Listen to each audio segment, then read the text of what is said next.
Brakte Halbashim Yahushua, Brakte Halbashim Yahushua, Brakte Halbashim Yahushua, Bashim Hakodash. Double honors to the apostles, bishops, and elders of Millstone, and salutations I can push in this word in all sincerity and honesty, and the hopeful let constantly enduring shalom. My name is Kara Allah, and Lord was makes for edifying lesson. This is Second Peter 3, and I'll get straight to the point. I'll go to verse 8, I'll go to verse 10. 2 Peter 3 and 10. It says, "But the day of the Lord will come as a thief in the night, in which the heavens shall pass away."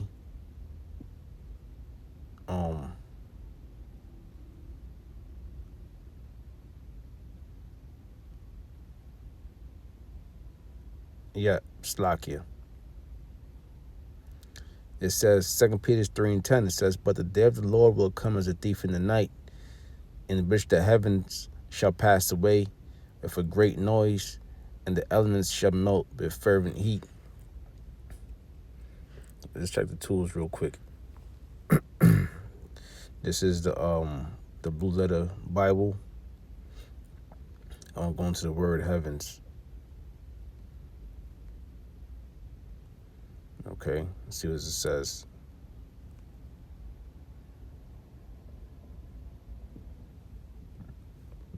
Let's see what it says.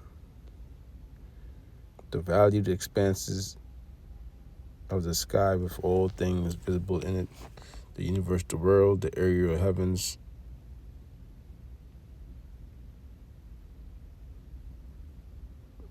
the region above the sidereal, the sidereal heavens, the seat of order of things."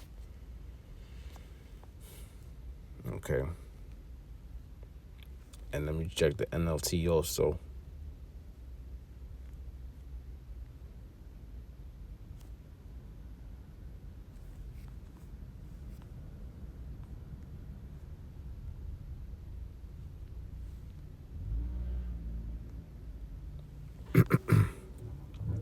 "But the day of the Lord will come as unexpectedly as a thief. Then the heavens will pass away with a terrible noise, and the very elements themselves will disappear in fire, and the earth and everything on it will be found to deserve judgment." Okay.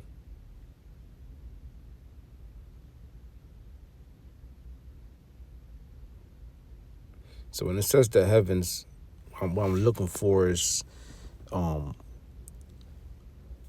condition on earth or a rulership, okay? Because this is Esau's heaven. Like they say, the phrase is what? A white man's heaven is a so-called white man's heaven is a so-called black man's hell. Okay, at the moment, I can't find it, but it's okay. I'll continue on. In the KJV, right? It says, the Lord is not slack. 2 Peter 3 and 10, "But the day of the Lord will come as a thief in the night." Yeah, to 2/3 of our people, you so-called Negroes, Latinos, and Native Americans, all right, the ones that of you that can't get this word, just can't understand it. Okay, too caught up with the day-to-day activities, your getting money schemes, all right, your master plans, right? The only thing you should be planning for is deliverance, is to be of the hopeful elect. Okay, and also you guys that sell out, that know the gospel, know the truth, but you decide to take what you've learned by the grace of Yahweh Shem Yahushai, and instead of using it to do the Lord's will, you use it to fill your own bellies. You use it deceitfully and wickedly. Okay? It says, "But the day of the Lord will come as a thief in the night, in the which the heavens shall pass away with a great noise, and the elements shall melt with a fervent heat." What's that? What's that great noise? Those nuclear missiles exploding on ground zero. Okay? And totally obliterating America.